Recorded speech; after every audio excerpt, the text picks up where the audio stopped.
día 11 o día 11 de nuestra reflexión del Adviento. Bien, continuando con esta reflexión que hacíamos sobre los pecados y la confesión, debemos enfatizar que la confesión debe ser completa, en lo que se refiere sobre todo a los pecados graves.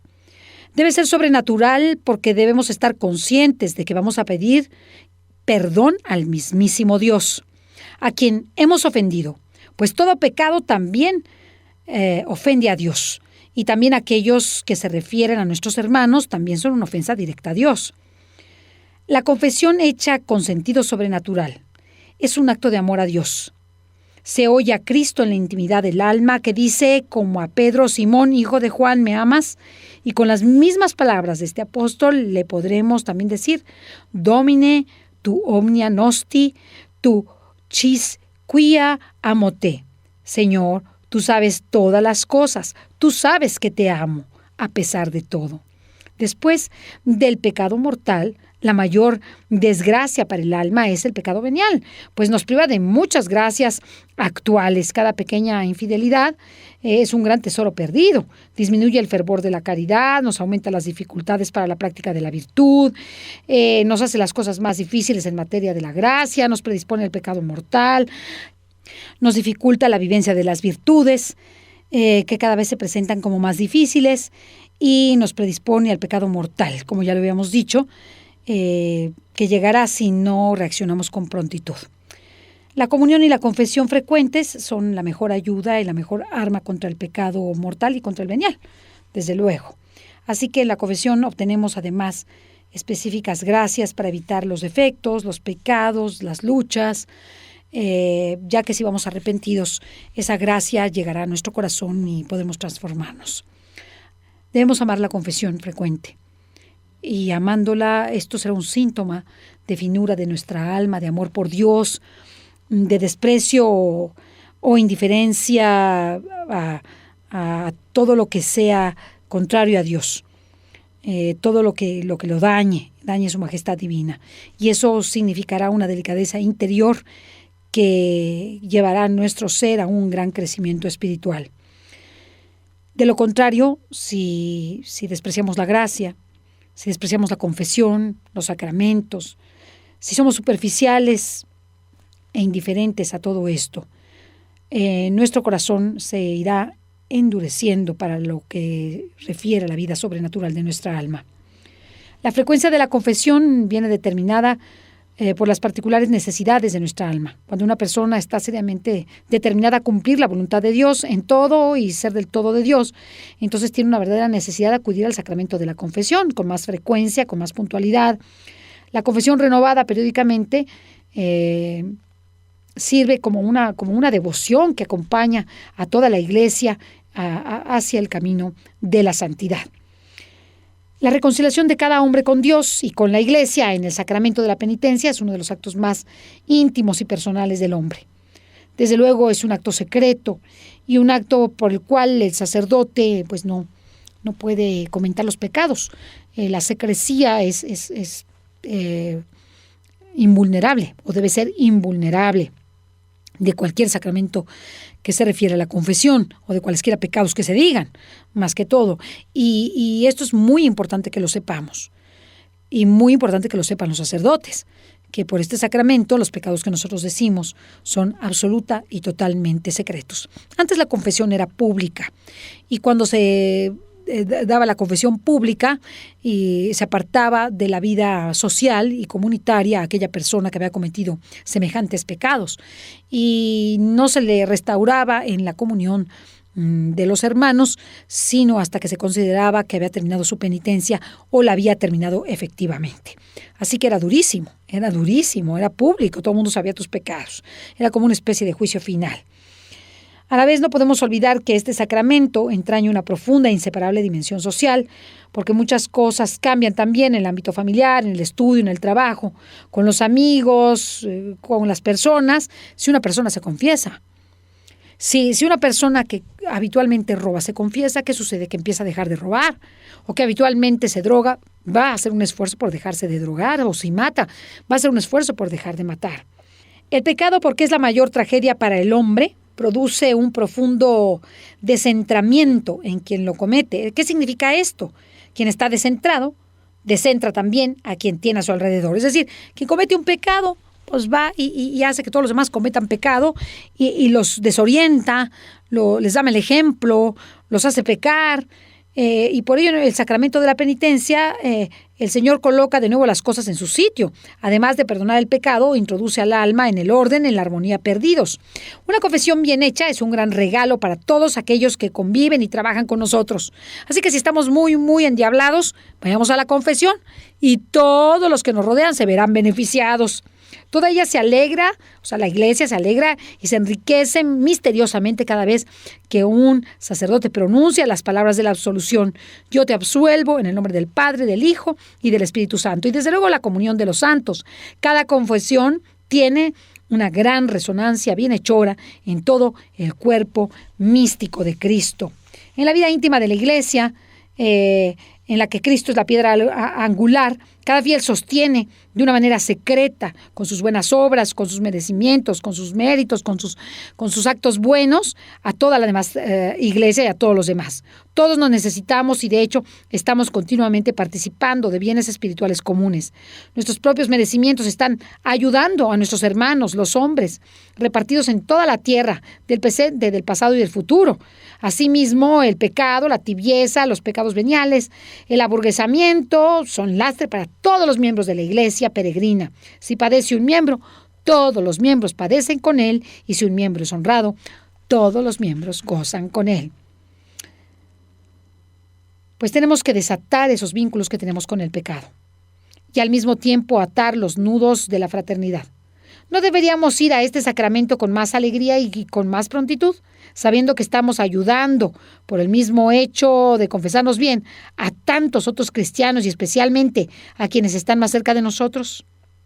Pidamos a Dios, con la Iglesia, que la presencia de su Hijo, ya cercano, nos renueve y nos libre de volver a caer en la antigua servidumbre del pecado. Es importante que liguemos todo nuestro cambio a una necesidad de vivir con paciencia la adversidad y tener gran fortaleza, tener esa mansedumbre que Cristo nos permite y nos enseña a imitar. El texto del profeta Isaías, que mencionamos en las lecturas de la misa, como salmo responsorial, nos invita a contemplar la grandeza de Dios frente a esa debilidad nuestra que conocemos por la experiencia de repetidas caídas. Y nos dice que el Señor es compasivo y misericordioso, lento a la ira y rico en misericordia. Y quienes esperan en Él renuevan sus fuerzas, les nacen alas como de águila, corren sin cansarse y marchan sin fatigarse. Palabras preciosas para aquella alma que quiere disponerse a lanzar el vuelo y salir de su pecado. El Mesías trae a la humanidad un yugo y una carga que son ligeros. Y son ligeros porque nos alivian del pecado, porque nos alivian de la tristeza, nos alivian de la incomprensión, de la soledad y de muchas cosas más. Así que nunca nos agobia el Señor con sus preceptos, con sus mandatos. Al contrario, nos hace más libres, más felices, más alegres, más positivos de nuestra existencia. De hecho, el mismo Jesucristo dijo: venid a mí todos los fatigados y agobiados, y yo os aliviaré. Nos dice Jesús en el Evangelio de la Misa. Tomad mi yugo sobre vosotros y aprended de mí, que soy manso y humilde de corazón, y encontraréis descanso para vuestras almas, porque mi yugo es suave y mi carga ligera. Así se propone Jesucristo a sí mismo como un hombre Dios que nos da esa alegría, ese modelo de mansedumbre, de humildad y una actitud de virtud, de amor, con un corazón abierto hacia nuestras propias faltas. Se dirige Jesús a aquellas gentes que le siguen, que están maltratadas, abatidas, como ovejas sin pastor, que se sienten incomprendidas, que no tienen confianza en nadie y así gana su confianza, sabiendo que Él es manso, que Él es humilde, que siempre encontrarán en sus palabras acogedoras la comprensión, el alivio, la ayuda y la forma de confortarles frente a la adversidad. El Adviento nos propone a este Cristo manso y humilde. Vayamos a Él con sencillez, vayamos a Él con amor y procuremos imitarle en la preparación de nuestra Navidad, y de esta forma podemos comprender lo que sucedió en Belén. Solo así podemos entender quienes caminan junto a nosotros, nos acompañan hasta el niño Dios, todos los que vienen con nosotros en nuestra vida. Si viéramos a cada uno de los que nos rodean como esos caminantes o pastores que van a adorar al Señor, ¿qué haríamos para ayudarlos a prepararse y para prepararnos nosotros? Si observamos de cerca a Jesús, le vemos siempre paciente con los defectos de sus discípulos, con los defectos de las demás personas, con la inconveniencia de los gritos, de los maltratos, de todo. Él siempre aparece con una actitud noble, que repite una y otra vez con enseñanzas, con explicaciones, con parábolas, con actitudes, con miradas, con tocar a las personas y darles definitivamente esta ayuda que necesitan. De esta forma vemos y contemplamos a Jesús como paciente con los defectos de los demás y buscando siempre ayudar al más necesitado. No se impacienta con las tosquedades, con las faltas de correspondencia, con la indiferencia, con la persecución. Verdaderamente Jesús, que es Maestro y Señor nuestro, manso y humilde de corazón, atrajo e invitó pacientemente a sus discípulos. Imitar a Jesús en su mansedumbre es la medicina para nuestros enfados, impaciencias, faltas de cordialidad y de comprensión. Ese espíritu sereno y acogedor nace y crece en nosotros en la medida en que tengamos más presencia de Dios y consideremos con más frecuencia la vida de nuestro Señor. Ojalá fuera esa nuestra compostura, nuestra conversación de una persona mansa y humilde de corazón, y especialmente de contemplación a Jesús, a ese Mesías, que como un niño se hace pues muy sencillo para cada uno de nosotros de comprender, de entender. No cometamos el error de pensar que ese mal carácter nuestro, manifestado en ocasiones o en circunstancias determinadas, depende de la forma de ser de los que nos rodean. Todo lo contrario, depende de nosotros, depende de nuestro interior. La paz de nuestro espíritu no depende del buen carácter o benevolencia de los demás para nada. Ese carácter bueno, esa benignidad de nuestros prójimos no están sometidos en modo alguno a nuestro poder y a nuestro arbitrio. Eso sería absurdo. La tranquilidad de nuestro corazón depende de nosotros mismos. Por eso debemos evitar los efectos ridículos de la ira que pueda estar en nosotros, evitarlos y con fortaleza superar esos momentos difíciles en donde sobreponiéndonos, mostremos esa cara dulce y amable que debemos tener como la tenía San Francisco de Sales, el santo de los buenos modos, el santo de la paciencia. Que quiero que sepan que este santo, cuando murió, se dieron cuenta que tenía el estómago de todos los corajes que hacía, pero todo lo que se esforzaba por evitarlo, tenía en el estómago un gran nudo de todo lo que aguantaba con tal de no explotar. Y es conocido como el santo de la dulzura y de la paciencia. La mansedumbre se ha de poner especialmente de manifiesto en las circunstancias más difíciles de la convivencia humana, porque de esa forma mostraremos que somos virtuosos y que Cristo está junto a nosotros. Fíjense que la mansedumbre no es propia de los blandos. A veces pensamos que como alguien es blando, pues entonces es manso, ¿no? Sino más bien de los que son fuertes de espíritu. El mismo ejercicio de esta virtud implica continuos actos de fortaleza. Así como los pobres son los verdaderos ricos según el Evangelio, los mansos son los verdaderos fuertes y no son tontos. Bienaventurados los mansos, porque ellos en la guerra de este mundo están amparados contra el demonio y contra los golpes de las persecuciones de este mundo. Son como vasos de vidrio recubiertos de paja o heno. Aún no se quiebran al recibir los golpes. Esa mansedumbre es como un escudo muy fuerte contra los que se estrellan y rompen los golpes de las agudas saetas de la ira. Van vestidos con una vestidura de algodón muy suave que los defiende sin molestar a nadie. Así que esta virtud es hermosísima, está revestida de paciencia y de fortaleza en contra de la pasión de la ira, esta diadema que a veces nos hace perder y que nos hace a cometer tantos actos malos. Ante la majestad de Dios que se ha hecho niño en Belén, todo nuestro ser adquiere y todo el mundo adquiere otras proporciones. Por eso debemos convertirnos en esa exacta medida.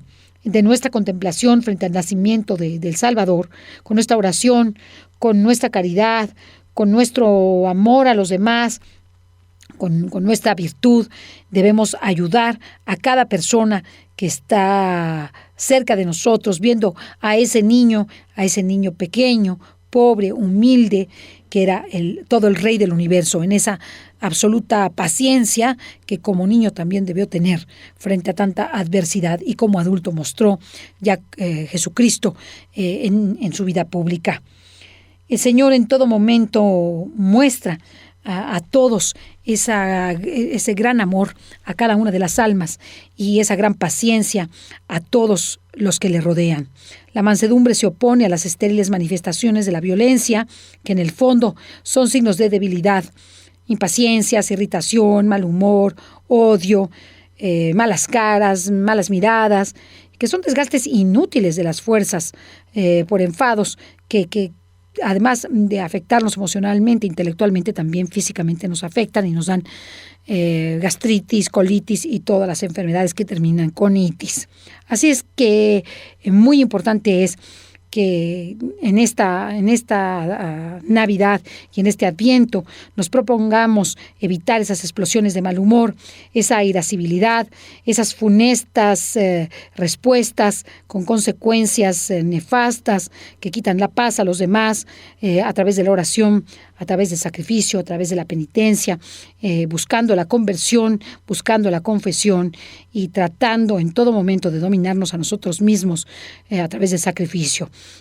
Con este sacrificio podremos dominar nuestro temperamento y formar nuestro carácter para que integrando de esta manera nuestra personalidad podamos ser esos seres mansos y humildes de corazón como lo fue Cristo desde su infancia.